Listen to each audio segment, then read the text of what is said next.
Welcome back to the channel. It's me, Eric. If you're new, please subscribe. On today's video, we're going to be doing a battery relocation on my Evo 10. So typically your battery would be located right there, but on this car, since it's a time attack build, I ended up going with a smaller battery that's located right down here behind the passenger seat. Since I relocated the battery to that position, I need to make new custom length cables for the battery to reach to the engine bay. Now the ones that came with the car I put on my Evo 9 and that's gone now, so we can't reuse those. And if I wanted to get OEM battery cables for an Evo 10, you can't find them anywhere in the United States brand new. Sure, you could probably maybe find a part out on a car and purchase them, but if you were to go through the dealership, it's a 3-month wait from Japan, and the positive battery cable costs about $250 and the negative cable is about $70. So I'm just gonna make them. So the fusible link that comes with the Evo 10s I used on my Evo 9, and I ordered off of MAP a new kit that I can install on this car. So that's what we're gonna do right now, is get that thing installed right back there.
Now that we got the Fusible link installed, we just got to measure out the cable path for the positive cable. So I just need to measure from here along to the firewall, and then also give me enough room to go up almost to the windshield, but not quite, but then across over to that side there is a little hole where a grommet is that goes into the engine bay, and that will attach to the Fusible link. Alright, so I measured out roughly 14 feet, and I'm going to give myself an extra foot just to give me some leeway when making the cable. For the negative cable, I'm going to go with probably about 12 to 14 inches. That should get me to the post on the battery.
So I've got it all ran across here, and then laying right there, and the ground is bolted up to the chassis. So this is the battery I'll be using. It's the Odyssey, formerly known as the PC680 small battery. You see a lot of Evo 8s and 9s do this in the engine bay because it's a lot lighter than the OEM batteries.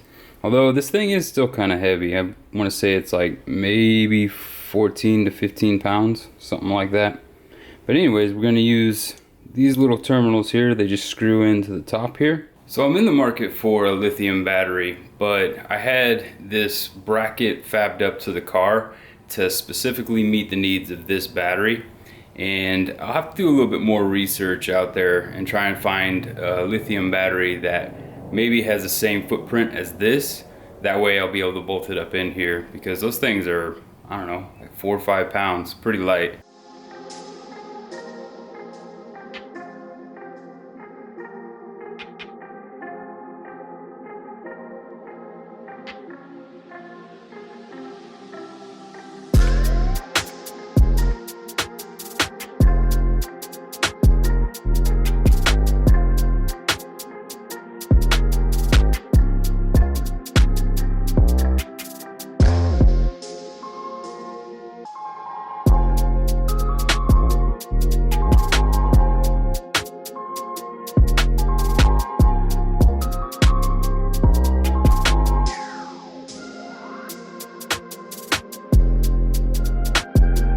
Alright, we got everything hooked up. Now, the moment of truth.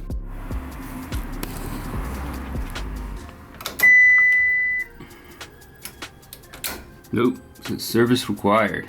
Okay. Probably have a dead battery on the key fob.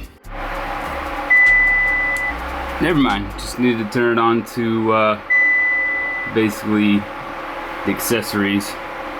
But yeah, as you can see, I got a lot of lights going on because I have a lot of stuff still unplugged.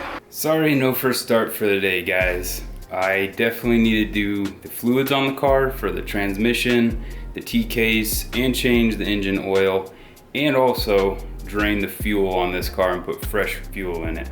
So that'll be for another day. If you like this video, smash that like button and also subscribe. Until next time, guys.